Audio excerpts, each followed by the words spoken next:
Welcome, everybody, to the Life Between All or Nothing podcast. I'm Scott J. with Mary Kay. Thank you, everyone, for joining us today. And, let's start it off. Mary Kay, how you doing?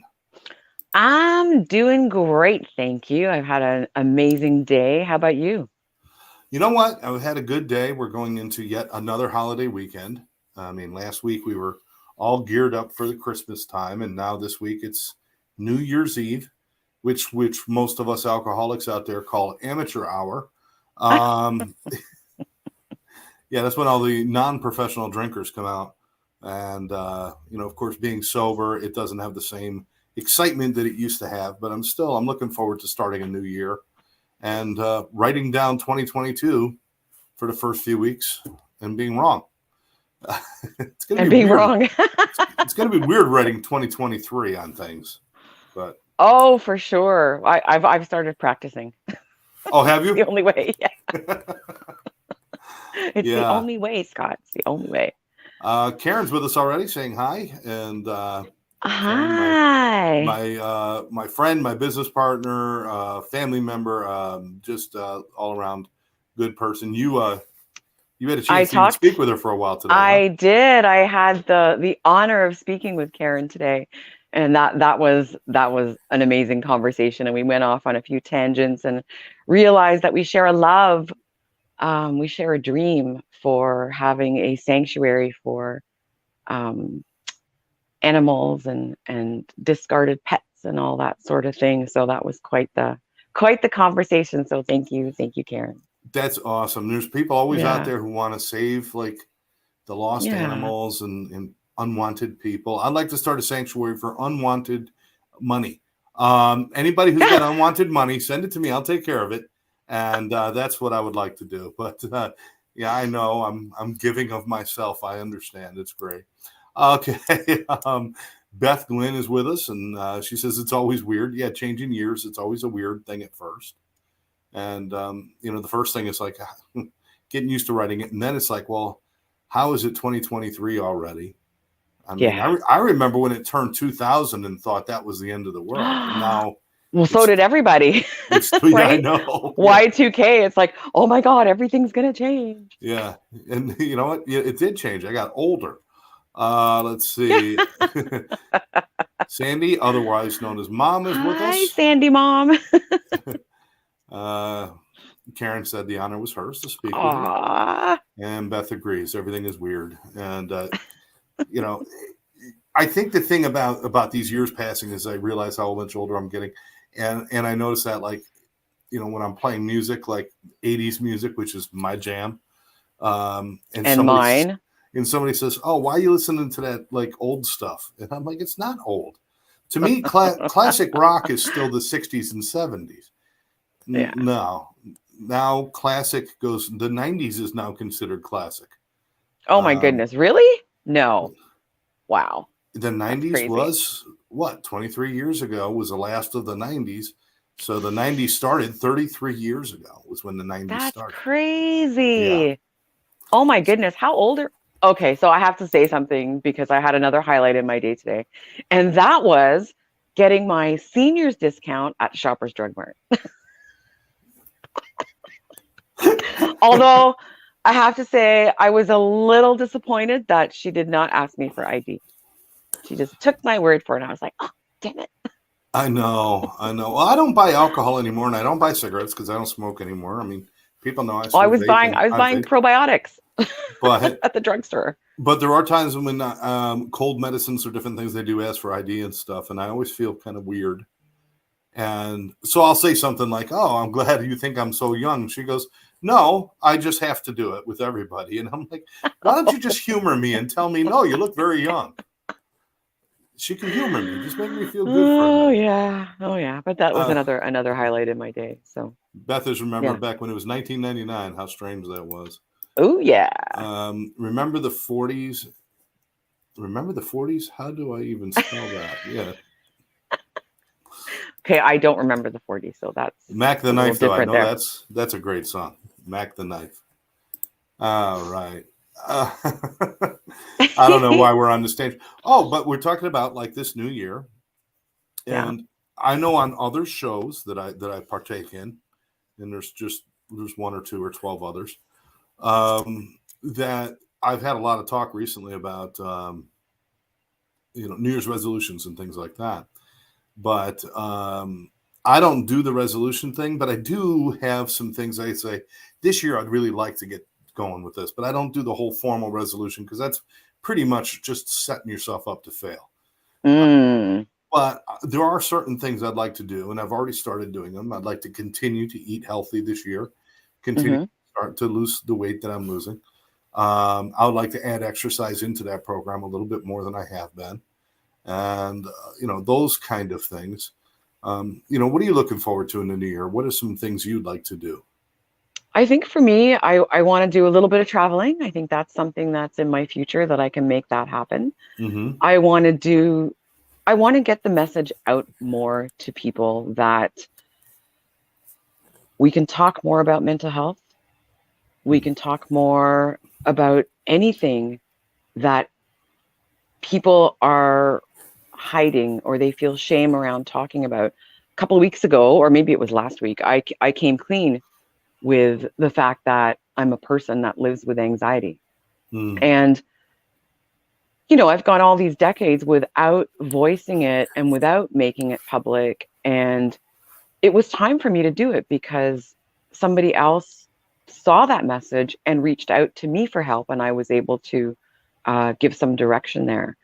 And the more we talk about it and the more we take the stigma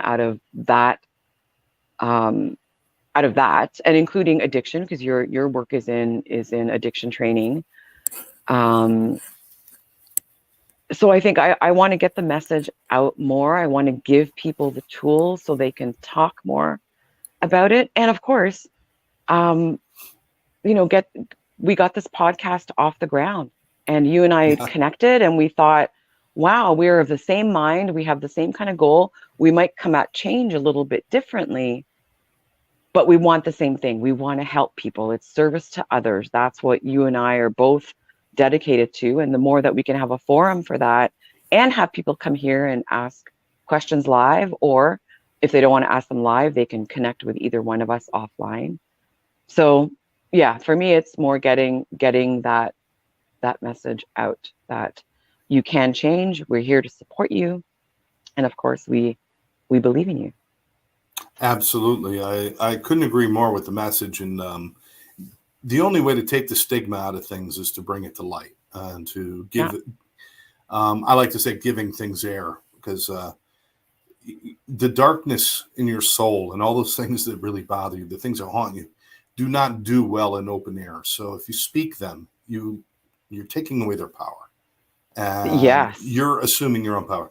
Yes, whether you're dealing with anxiety or depression, dealing with an addiction, dealing with whatever it might be, ignorance is not bliss. It is not. You need help. You need to speak to it and talk about it. And what that does is maybe my problem's not that big.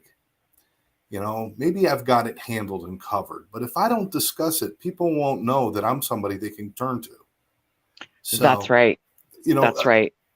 Mary, I think we see a lot of people do that. It's like they get past their problems and then they don't bring them up anymore. Yeah. But then Well, nobody I'm knows one of those people. you were That's doing what that I for a did. while. Yeah. Yeah. Yeah. And it was almost an immediate, I know we talked about it. It was an immediate thing. You kind of let the cat out of the bag with, hey, I used to deal with this and I still do at times, I but still do. this is, Yeah. and the minute you let that out, you had somebody reach out to you and saying, I'm in trouble. Yeah. How amazing is that to have those kind of things happen? Well, I think, yeah, it gave someone just the little bit of commonality that, holy crap, if Mary's gone through stuff like that, I'm going through some stuff. Maybe I can talk to Mary, or maybe I can ask for help, or maybe I can go to somebody else for help. Right. And, because we see the highlight reels on social media, right? And I'm one of those people that posts a lot of highlight reels and inspirational things. But I think sometimes people want to see the real person and see that, just because I'm a life coach, um, doesn't mean that I don't still have things that I want to address or that I should address. And I say the word should because I think, and this may be an unpopular opinion, But there's many people that say, oh, stop shoulding. Well, you know what? No. Let's stop being snowflakes about the word should. If you recognize something in yourself and you think to yourself, I should change that, maybe that's the motivation that you need to actually get on that and stop babying yourself in some ways. And I know a lot of people are probably I'm gonna catch flack for this, but I think it's okay to say the word should. It's okay to recognize that there's something that you can change. And, and I'm also passionate about people understanding that if that's all that you could come to today was the decision or the acknowledgement or the realization that you should change, you need to change, you want to change, that is an accomplishment. Well, let Because me from tell you, there, jump off.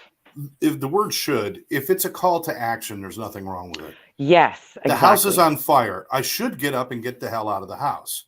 And then that's a call to action. I get up and I do it. I'm not feeling well. I should go to a doctor. Well, then get up and go to a doctor. That's fine. If it's a call to action, if it's a call for the impossible or for the unachievable or for the non-motivated, the just whining experience of, I really should do something, but I'm not going to. I'm just going to lay here and talk about should. It's like, then it loses its purpose. If you're using it as a verb, as an action, okay, you know what? It's noon. I should have my lunch now. All right, let me go have my lunch. That's all fine. There's nothing wrong with that. But if you're sitting around and it's like 9:00 and you're supposed to be at work at 9, and you're still in bed saying I should get up and go to work, and you don't, then it's a wasted. It's a whine. It's stupid. So yeah, it's a there whine, or is it a might be difference. There is yeah, a you're right. difference. There is a Um, difference. Beth says this year it's a time to cleanse physically, emotionally, and Oh, spiritually. I love that, Beth. I love that. Absolutely. And we have Rocky with us saying hi. Oh, hi, Rocky. I had a nice conversation with Rocky on, I think it was Monday, Tuesday. Oh, okay, terrific. Welcome. You Thank told you me. for, Yeah, you told me about Rocky. yeah, yeah. So we're gonna have a conversation with Rocky in the future. Absolutely.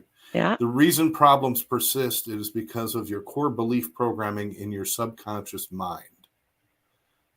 yeah. Okay. And I'm with you on that, Rocky, because I have a career in technology, and when you look at technology and we look at programming in a computer, um, there's there's always an element of the program is going to run the way it's going to run from your inputs. So changing your inputs will program you to change your outputs and the things that you can do. So I hope I got that right, Rocky, and that lines up with what you were saying. Sandy says, should can be the start of your Yeah, journey of recovery. Of course. yeah, I love Like I it. said, if you're going to use the word should, and if you're thinking about things you should change and should do, without any kind of belief in yourself or knowledge of yourself to achieve those things, then it just becomes a hollow. Then it's just like a resolution. Well, this year I'm going to do better and go to the gym, but you never do.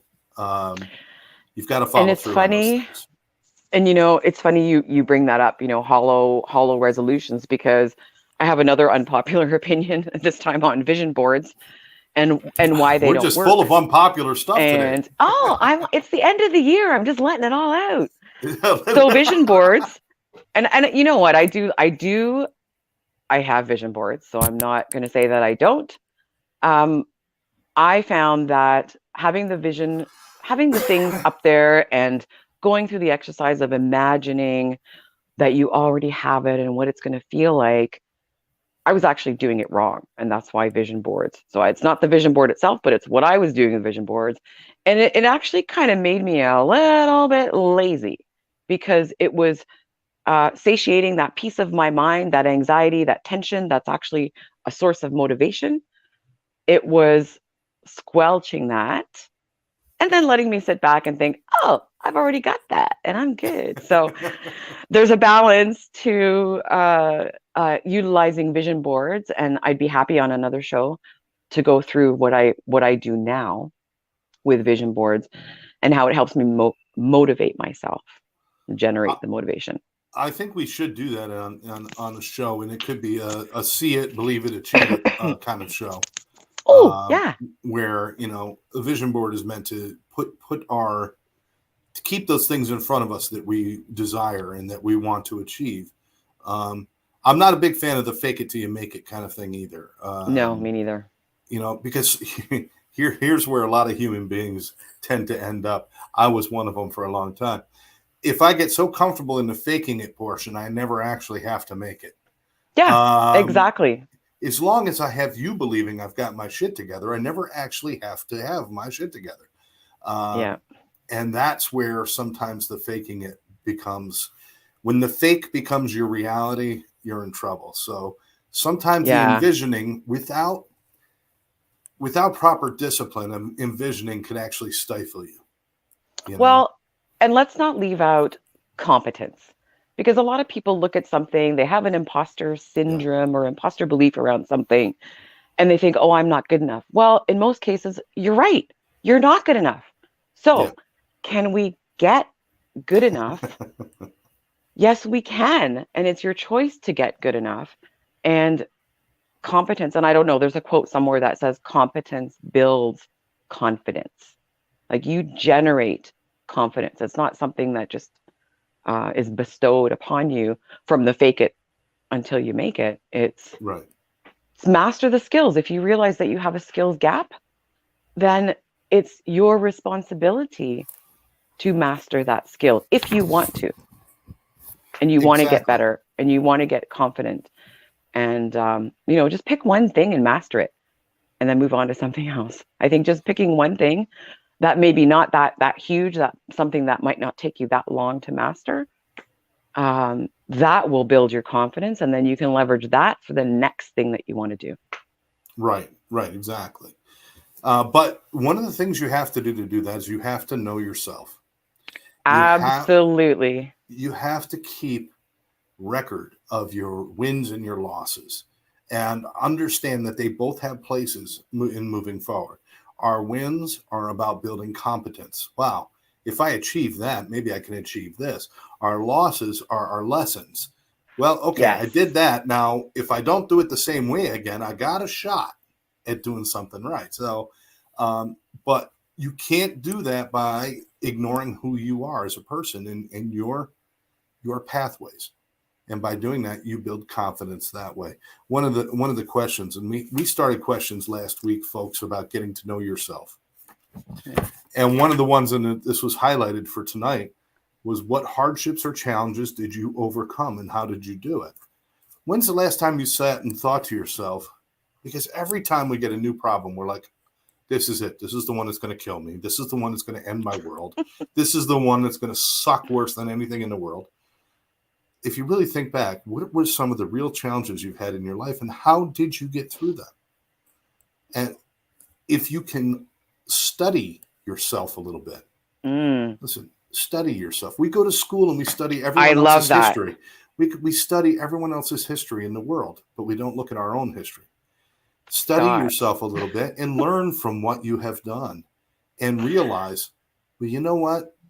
I was looking down the barrel of a gun one time and I survived that. And I had this happen to me and I survived that.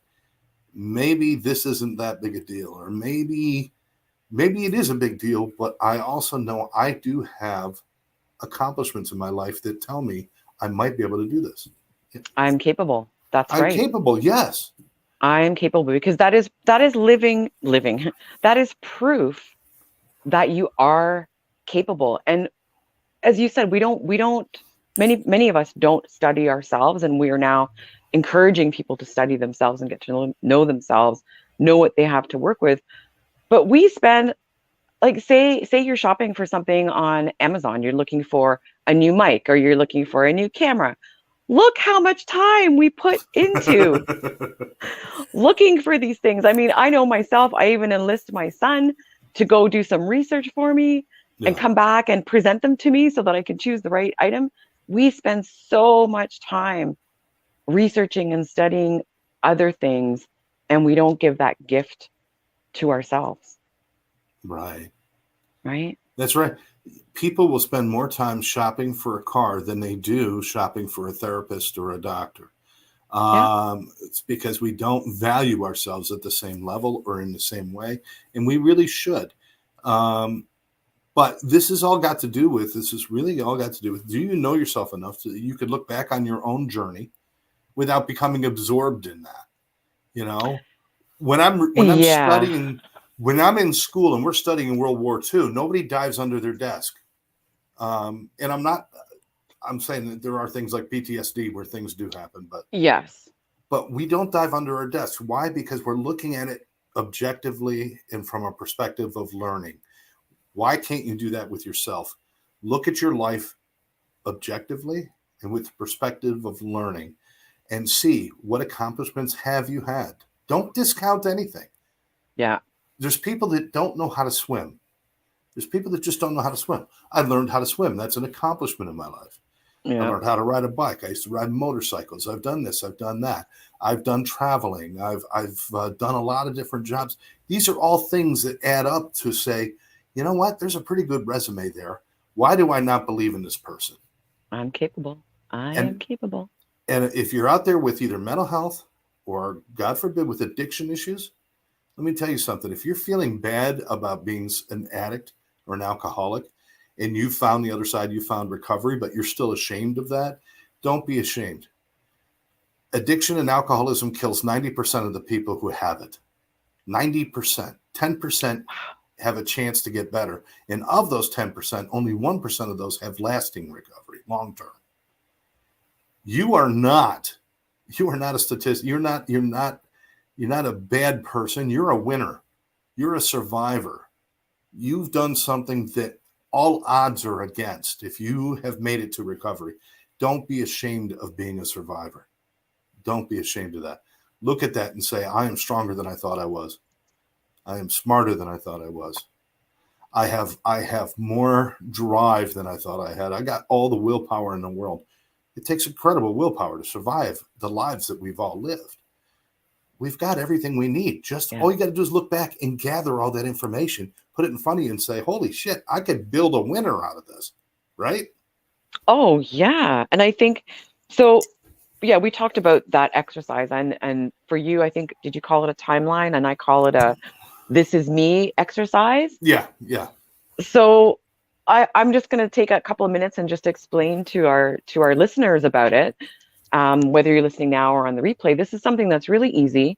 Now, as you brought up, Scott, there is the chance that some things might bubble up. So if you're under the care of a therapist or a professional, or if you think that there might be some things that might trigger you, just take a look at this, and you might want to discuss it with your doctor or your medical professional. So the exercise is that you look back on your life in increments of, from 0 to 5 years old, from 5 to 10 years old, from 10 to 15, and then maybe you can make the the increments bigger, whatever you want. So you look back and you're looking for, what did I enjoy doing?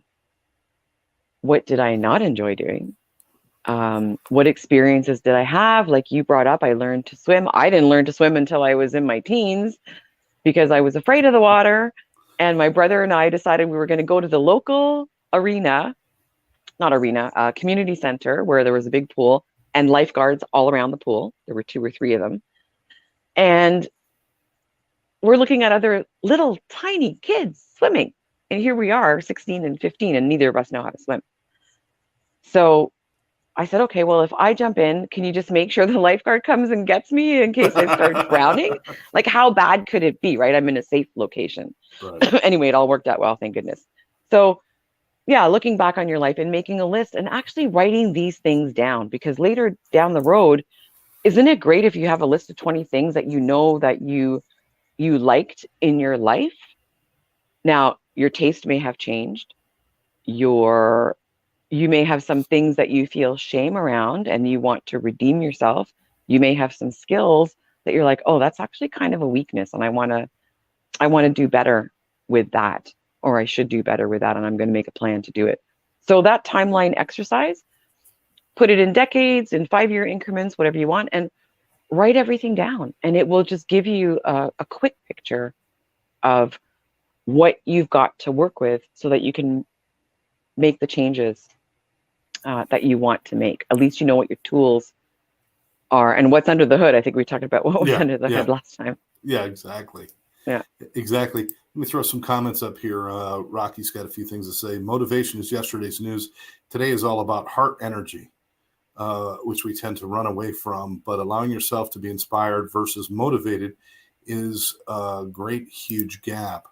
He goes on to say, one is the brain, which controls 3% of your reality, and your heart, connected to your subconscious mind, controls 97% of your reality. And that's a quote from Dr. Bruce Lipton. Um, Mm-hmm. yeah, Yeah. I think really this all comes down to exactly what we're saying. People are disconnected from themselves. They have a false sense of themselves. They have this false narrative about who they are. Mm-hmm. Um, and there's two things you have to know. Is first of all, the perspective in which you look at your life can be taken in two ways. It could be a negative perspective or a positive perspective. If I decided to look back on my life with a negative perspective, I would find enough faults that there's not enough buildings to jump off of. I could certainly do Yeah. that, and any human being can.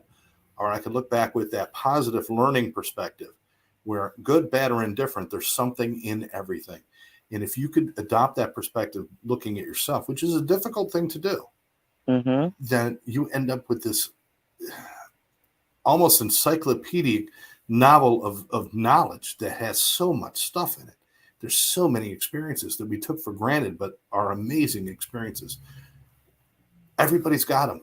Listen, if you survive poverty, that creates a strength within you that people who have never gone without will never know. Why can't that strength help motivate you and move you into the future and do new things? There's just so many great things.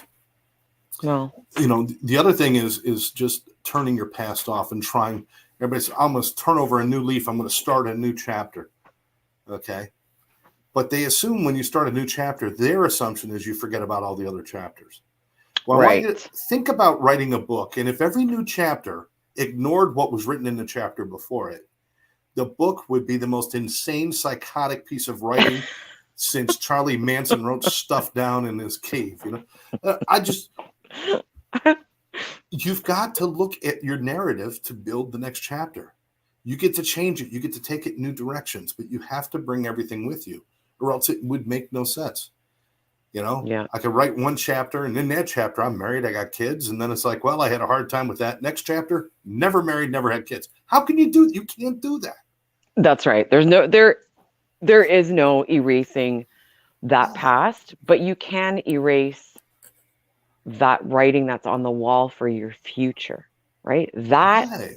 we have control over. We are the editors of Mm-hmm. that story that we're writing, of that book that we're writing.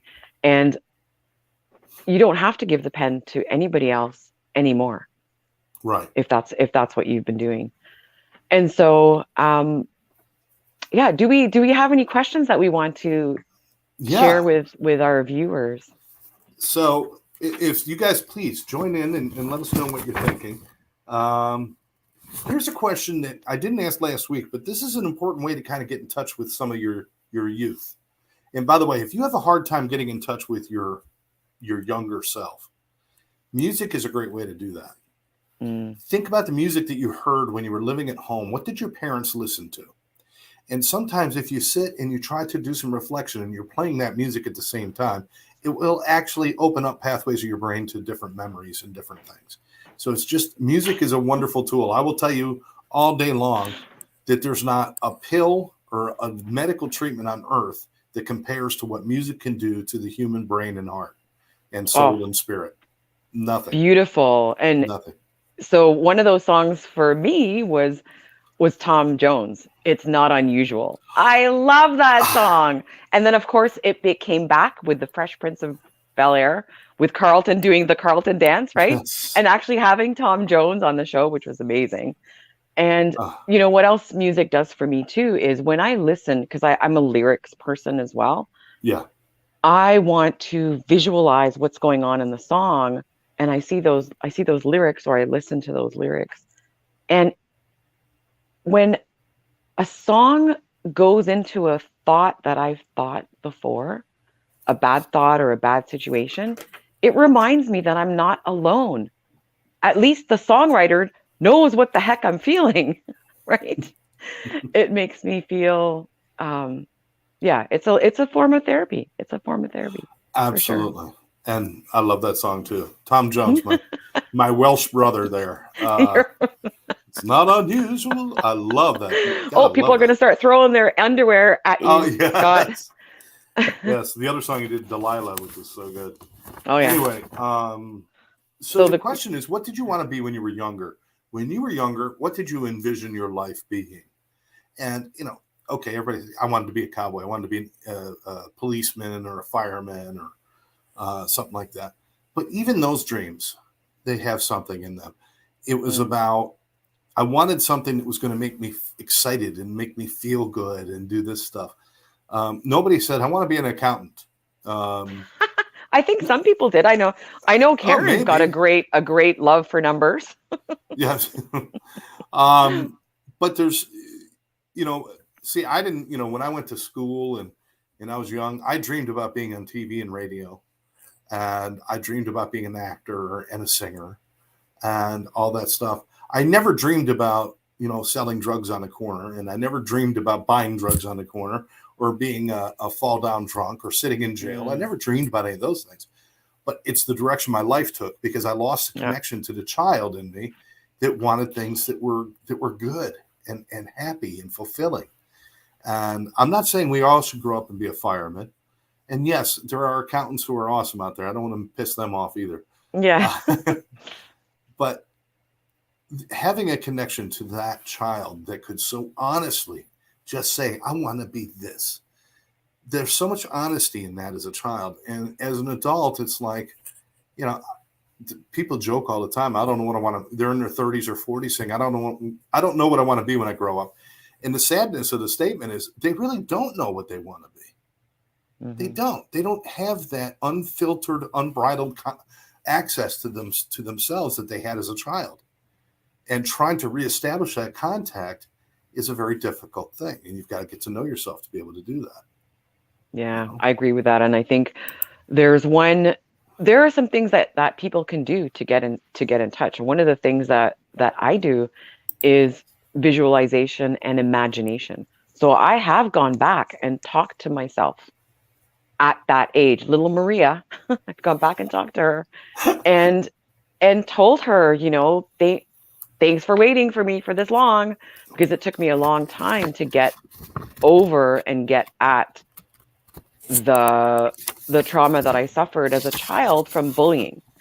And I felt like I owed it to myself, to little, 8, 9 year old Maria, to go back and say, hey, here I am. I came back to get you. Are you ready? And that was about 15 years ago. Wow. And I feel like she's with me. And that's an exercise in imagination. And if you're able to do that, if you're able to have a little bit of imagination and creativity, you can go back and consult with that child and protect that child and bring that child back Right. into your life and bring that wonder and the feelings that you used to get. Part of that timeline exercise too, right? If we go back and remember Absolutely. that we loved being the captain of the little league team or something like that, and how did that feel, and how did it feel when you were chosen, and bring all those feelings back Right. into yourself.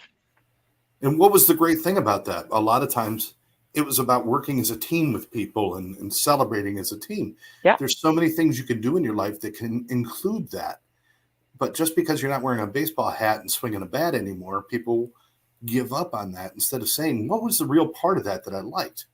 that's a And great point. that's about knowing yourself. And it's like, Yeah. I was working with one gentleman, and he was coming through an addiction. He wanted to play baseball. He wanted to play baseball when he was young. He was on his way to being a baseball star. He was on his way to the majors, and then the drugs got him. He Mm. got injured. He became addicted. He fell off the face of the earth. Now, 20 years later, he's like, all my dreams are gone. I can't have any more dreams. And I said, why did you want to be a baseball player? And he said, because I love the game of baseball. Well, Is the only way to show your love of baseball to play it? Are there other ways to show your love? Well, he now runs this huge little league in a big city Oh, and does amazing things with kids. And he that's shares amazing. his love of baseball. See, a lot of times we don't understand. We don't understand what we were attracted to. Why do I want to be a police officer? Because I want to be respected, or because I want to protect people, or because of this. Mm-hmm.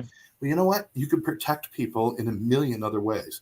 There are so many charities out there where you can mean more to them than a police officer does by simply going in and dropping off some clothes once in a while, or bringing in some food, or just spending time with people who don't have Mm-hmm. anybody. You know, Yeah. find out what it is.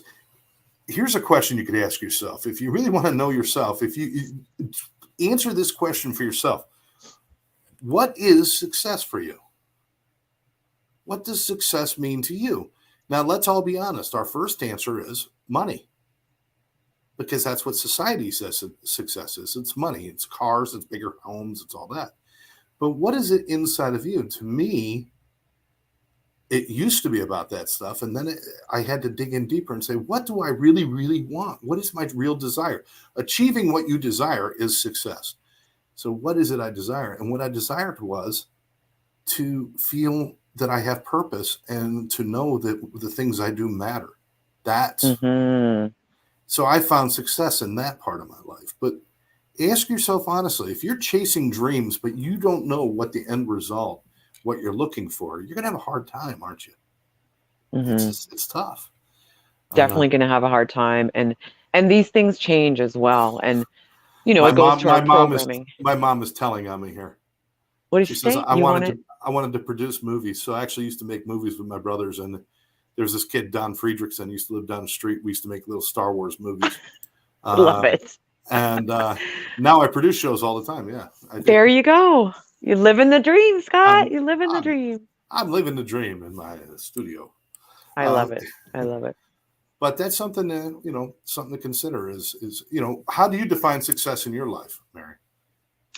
For me now, it's in my relationships, and it's in s- spreading the message that people are capable. So that's, for me, that's success. Helping one person, that is success.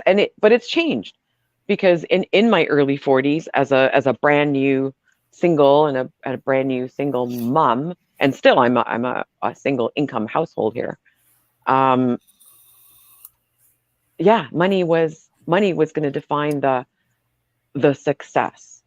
And then it changes over time, it changes, and goes to my other core values. And um, yeah, and the self work has helped as Yeah. well to help me to hone in on the things that are valuable for me. Let's do a little test with people out there. If whether you're watching live or you're watching a replay, let me Hmm. ask you a couple of questions. Just see how easy it is for you to answer. What's your favorite color, Mary? What's your favorite color? Blue. Blue. Yes. It's blue. It's always blue. Mine is black. Uh, Yeah. I just, I it used to be. It actually, I used to be a blue guy. I used to be a blue guy, and then, you know, somebody introduced me to the wonderfulness of black, and I was like, I love the color black. It just works with everything. I can get married in black, or I can go to a funeral in black, which, Oh my God, which in many versatile. cases are the same thing. Let's see, Donna, purple. All right, Donna, Purple. excellent. Okay, simple question. What's your favorite color? There's people that don't know. They think about the right answer, not about their answer. Mm. If you don't even know what color attracts you, what color you really like, do you know yourself? How about this? What's your favorite dessert, or what's your favorite food? Your favorite food. Go ahead. Bread. Bread? Bread. See, that's not cool anymore. It used to be like Yes, bread. I know. It's fallen out of favor. Yeah. Yeah, it's in a big way. Every Yeah. movie you see where somebody's coming from the grocery store, don't they always have one of those long baguettes coming out of grocery their Always. grocery bag? Always. And yet, Yeah. I never see anybody eat those things anymore. Oh, well, I ate some last weekend. Oh, Karen's with you on blue. Karen, woohoo, blue. Don, See, look, even my nails are blue. Yeah, there you go. Donna likes black too. Okay, so favorite food for me, pizza. Pizza is my favorite food Pizza. because pizza is just the best. Not that Chicago crap, the real New York style. Right? And you make your own pizza, though, don't you? I do make my own pizza as well. You Yes, do. yes. It's not as good as bought pizza because it just never is. All right. Who is your favorite musical artist or band? For me, it's Rush. Getty Really? Lee. Getty Lee, Closer to the Heart. That song has so much meaning for me. Was the I was drum? talking about it yesterday to somebody. Wow. Yeah. That's interesting. Geddy Lee, not the most uh, handsome man.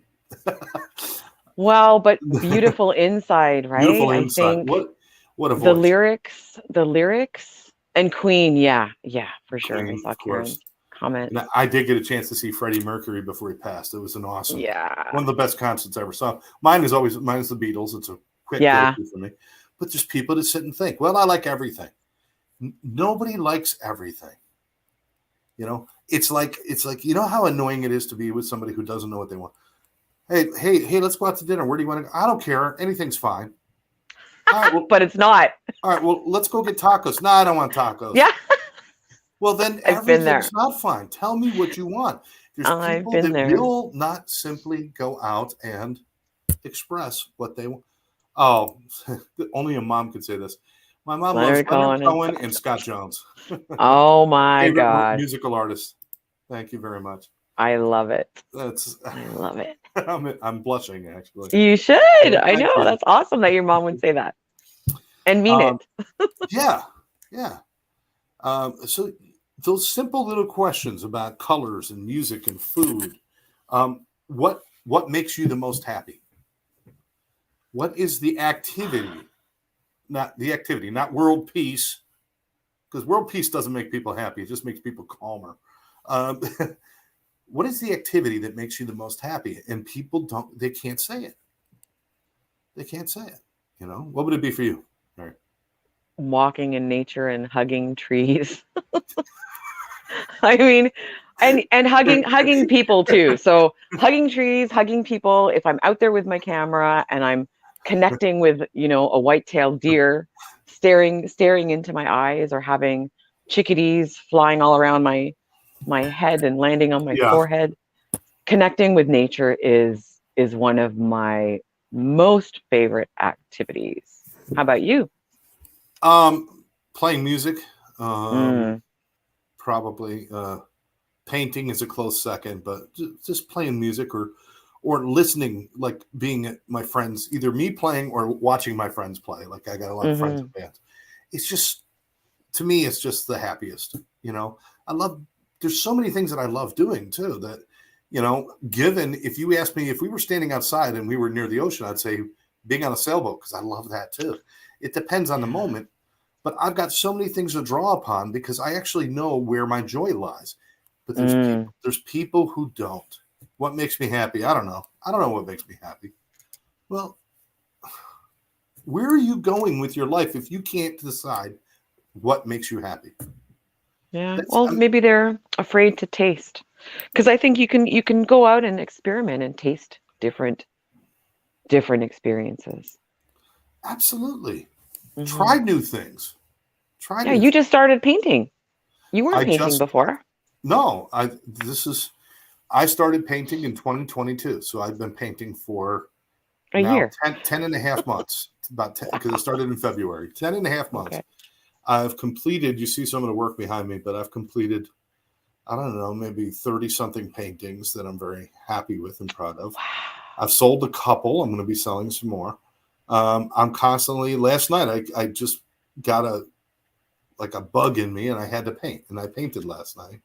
That was The my Eddie Van Eddie Halen. Van Halen. Yeah. Yes. Everyone go to Scott Jones' Facebook and look at his Eddie Van Halen painting I and follow appreciate it. him, because I know you'll be doing more. And they're beautiful. They're Thank you. gorgeous. Thank you. I've got a few that I want to work on, but finding those things, trying new things. Hmm There's people out there that actually don't put as much stock in being happy. They don't see how important it is. If I'm not happy on the inside, what can I give other people? If my insides are dull and bored or dissatisfied, how can I give positive energy to anybody? You cannot. You can only give what you have to give. So if I'm not happy on the inside, I cannot spread happiness. If I'm miserable on the inside, the only thing I can spread is misery. So And you can feel that. I you can feel can that feel from it. people when there is that misery and there is that anger, rage, that sort of thing.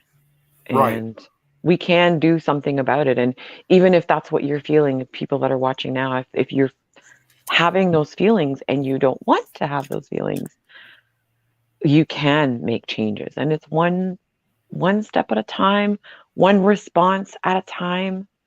Yeah, and I think part of knowing yourself too is knowing the people that trigger you, or the people that are against you, or the people that say things about you. And I call them my anti-mentors. Right? They're the opposite of my mentors. They're the Right. anti-mentors.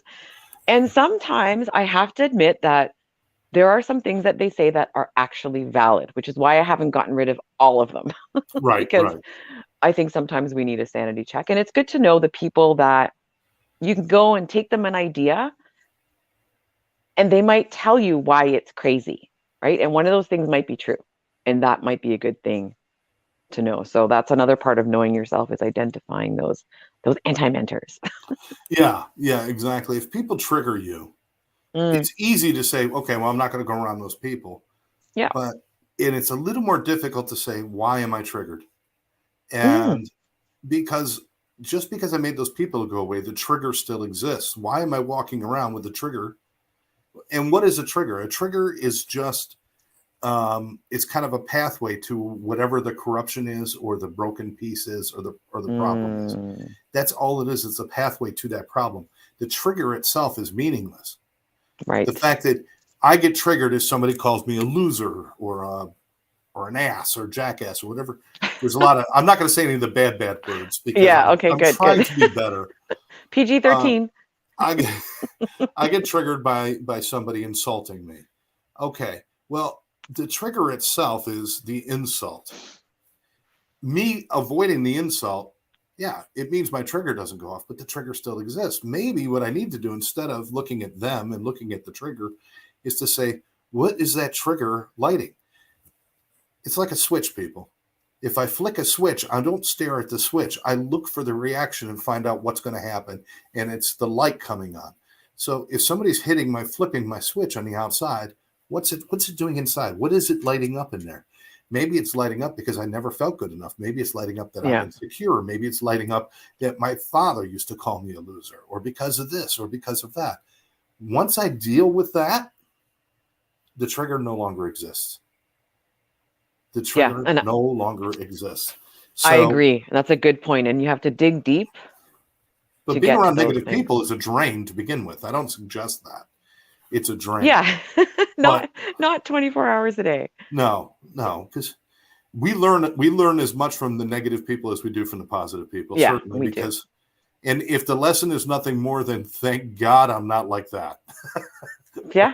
or but for the grace of God, go on. Yeah. Or I don't want to be like that. But hey, Lynn is with us. Hey, Lynn, how are you? Hi, Liz. Um, but yeah, I think it's important. Please, if you have triggers, if you have those things, and you try to constantly avoid those triggers, maybe it's time to stop avoiding them and start looking at them. And what are they wired to inside of you?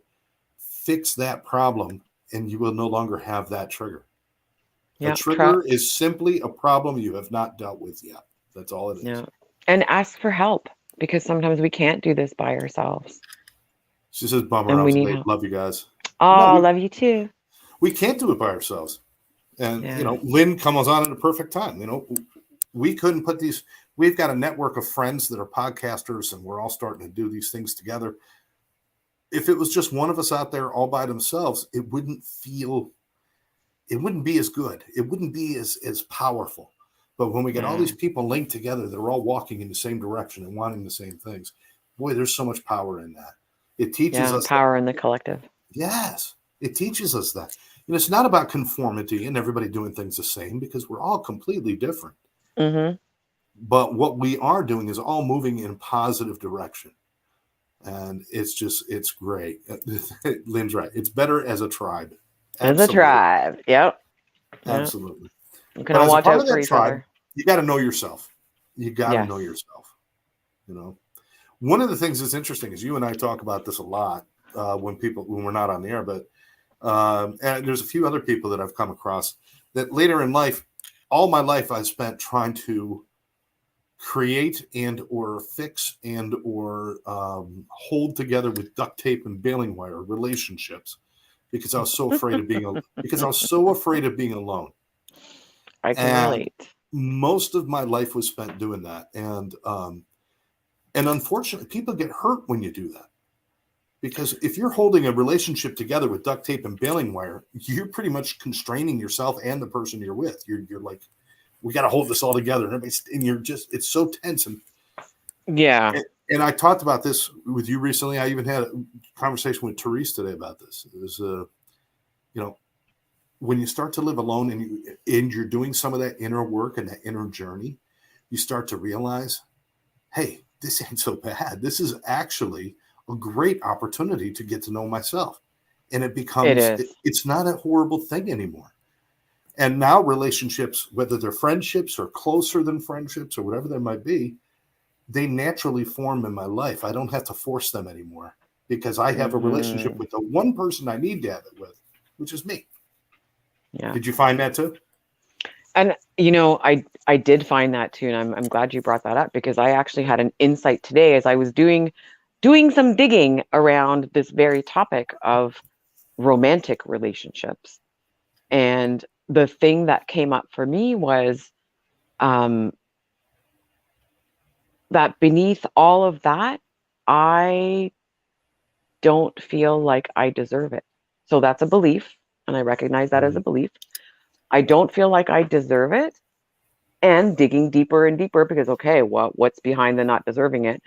And peeling back all those layers, for me, I was having some guilt around, um, mainly my marriage and mainly my son having to grow up from a broken home and all the stigma around that.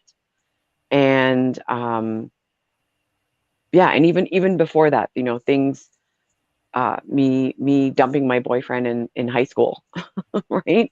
For no Right. really good reason, and except that I didn't feel deserving of that relationship. And I know we've only got a couple of minutes, so I'm going to cut it a little bit short.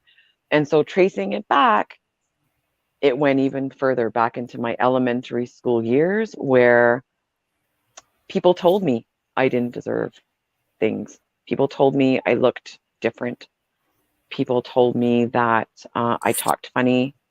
Um, and so it stems from that. So now I know that, again, I need to go back and work on some of that and go and talk to Maria, little Maria again. And yeah, so I feel good that I came to that realization. Absolutely. And that's something that everybody needs to come to. Hmm. No, I shouldn't say it that way. It would be great if everybody could come to that. And Yeah. finding some resolve with our issues of the past, marrying them together with who we are today, and thinking Hmm. about where would I like to be tomorrow, and starting to really extend ourselves out a little bit. Of all the questions you can ask yourself, here's the one that I really would like to know that you know about yourself is, what do you want? Not what do you need, not what do you think you're supposed to have, not what's going to impress my neighbor. What do Yeah. you want in your life that will fulfill you?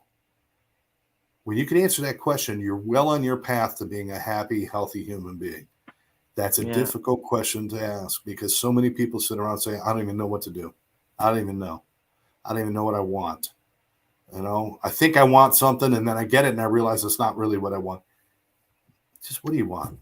Being You know, honest with yourself, I think, is important. And you don't have to tell anybody else what your answers are. And I think no, that's why we edit because we think someone's going to see it or we think we have to tell other people. We don't have to. write it down for yourself, put it in your phone, but be honest, like really honest with yourself, no matter what that thing is. It's okay. If that's what you Yeah. want, it's okay. And you'll be Somebody, okay. somebody out there wants to be a proctologist. Somebody out there Yeah. wants to. To me, I can't, no, not me. That's a nightmare. It's, Working in small spaces, not a good thing. some of them not so small. I'm just being a proctologist. I just can't imagine everybody walking in a room. I'm like, oh, here comes another asshole. But anyway, but somebody, that's what they want because of something, because of their interest in medicine, or because of their yeah. connection in the past to colon cancer, or whatever it might be. Yeah. That's what they want to be. I cannot judge their decisions. I could say that's not my decision. There's people that make tons of money being bankers and Wall Street people and stockbrokers. Yeah. I would love to have what they have, but I don't want their life. I don't want that because it's not me. I would be miserable doing that. You couldn't pay me enough money to make me happy doing that. What I've got to do is find out what I want that fulfills me, and Yeah. then find a way to turn that into my success in life. Stop Yeah. looking for success to give you your wants. Start looking for your wants to create your success. It's just something that you ought to try, everybody. I think that's right. And back to experimenting with things and talking to people and asking them what makes them happy, what do they want? Maybe you could try that. How did they get there? There's so many ways to experiment and taste life. And then once you start doing that, it opens up an entire buffet of things that you never thought of. And it just changes your radio tuner a little bit to be open to that frequency of receiving more ideas and more things that could be the thing that you Absolutely. want to do. Absolutely. There's so much more to talk about, and we're going to be here every Thursday night doing it at 7:00. Unfortunately, Mary Kay just said the word buffet. I haven't eaten yet, so now I'm going to leave and go get some food. I came home and I sat down. I fell asleep for a little bit instead of making my food, and now I'm hungry. Now he's hungry. Listen, your answers are your answers. Nobody could tell you they're right or wrong. But I'm going to tell you something. If you really look at yourself, you'll know whether you're right or wrong. You will know. That's the only person you got to please. Ranger is now calling for us to stop the Oh, show. you could hear him through my mic. Yeah, he's Just upstairs. once. I just heard once. Oh, Ranger said, "That's enough." he's ready to start barking, or he may actually come down the stairs. I don't know. We'll see. So Awesome. this is actually our last show of 2022. Oh, don't say see you next year. Just don't do it. Don't I say wasn't it. going to say that. I wasn't going to say that. But I just wanted to acknowledge you, Scott, for your encouragement to get me to do this podcast. I've never done a podcast before. I've appeared on, but I haven't. So I just want to say thank you for making one of my desires come true. And yeah, I wanted to You say are that. more than welcome, and we all appreciate your energy and your focus on everything from self to helping others to nature, which is always just fantastic. We appreciate you too. And Thank I you. appreciate everybody who tunes in. I appreciate everything that's happened this year and look forward to a new year with everybody. We'll be back here next Thursday night to learn more about ourselves. The life between all or nothing. What is that life between all or nothing? It's who you are. You're never going to have it all and you're never going to have nothing. You're right in the middle, and that's where you're supposed to be. And we'll talk more about that next week. Maybe next week we'll start the new year with the best topic ever is happiness. What is happiness? That sounds fantastic. So, but for now, I want to thank everybody for joining us. Remind you that share this with your friends, and please make sure you join us each week here, Thursdays at 7, while we talk about the life between all or nothing. For now, I'm Scott J. And I'm Mary Kay, and I believe in you. We will catch you next time.